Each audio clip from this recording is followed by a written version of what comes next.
Global M2 says Bitcoin should be at $136,000, but energy costs are eating the rally. Bitcoin trades at $7,450 as of March 20th, 2026, down roughly 35% from its highs, while global M2 money supply has expanded 12% since mid-2025.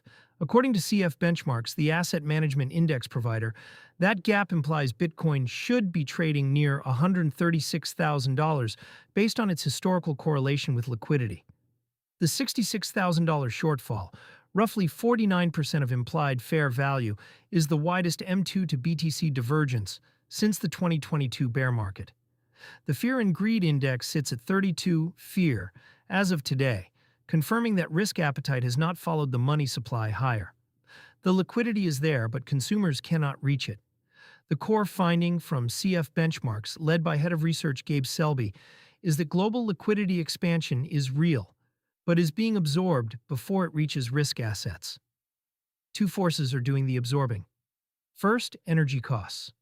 U.S. gasoline prices have risen 81 cents per gallon since late February, translating to roughly $740 per year in additional household spending. Oil remains elevated near $92 per barrel after briefly touching $100. For the median American household earning around $75,000, that $740 is not trivial. It comes directly out of the discretionary budget that might otherwise flow into brokerage accounts, crypto exchanges, or card top-ups.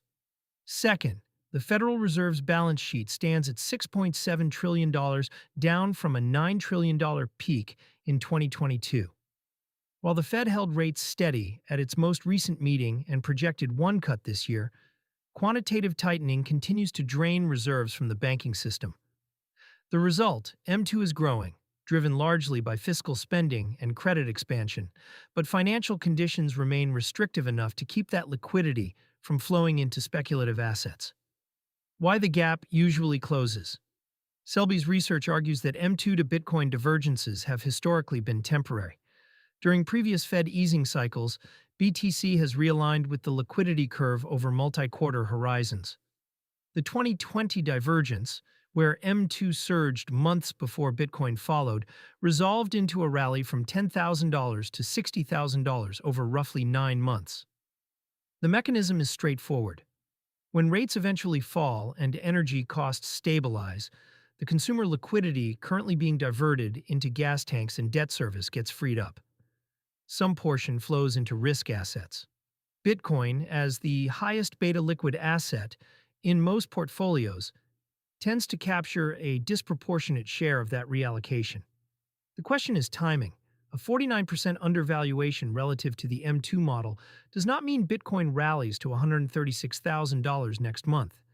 It means the liquidity preconditions for a rally exist, but the transmission mechanism, loose financial conditions plus stable consumer costs, has not engaged yet. Two catalysts that could close the gap faster.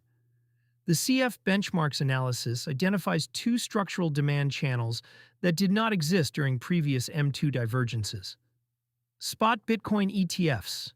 Institutional inflows through ETFs like BlackRock's IBIT and Fidelity's FBTC have added a new absorption layer for Bitcoin. In February alone, institutions absorbed 81,200 BTC, 6 times the newly mined supply. ETF flows operate somewhat independently of consumer discretionary budgets because institutional allocators rebalance based on portfolio models, not gasoline prices. Corporate treasury strategies. Companies like Strategy, formerly MicroStrategy, and Metaplanet continue accumulating BTC regardless of short-term price action.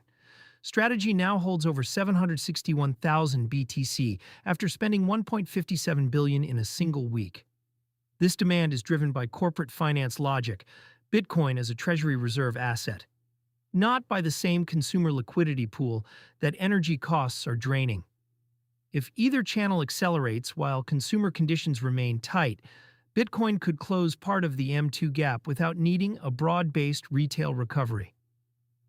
Tax refunds, as a near-term wildcard, one data point worth watching. Projected average U.S. tax refunds are up roughly $1,000 per household this season. For context, that almost exactly offsets the $740 annual gasoline cost increase. If refund checks start flowing into crypto exchanges and card deposits in late March and April, the short-term demand picture could shift before any Fed action. This is speculative. Tax refund flows into crypto are difficult to measure in real time. But the math is suggestive. The same consumer who lost $740 to energy costs is about to receive $1,000 back from the IRS. What the numbers say right now. As of March 20th, 2026, BTC trades at 70,450, 1.0% in 24 hours. ETH at 1,253, 2.1%. SOL at 8960, 0.8%. And XRP at 146, 0.3%. The broader market is flat to slightly down, consistent with the liquidity exists but is not flowing into risk assets thesis. The M2 model is not a price target. It is a measure of how much dry powder exists in the global financial system relative to where Bitcoin has historically traded. Right now, that dry powder is sitting in gas tanks, mortgage payments, and treasury bills earning 4% plus. When those outlets become less attractive, whether through lower rates, cheaper energy, or both, the reallocation historically follows.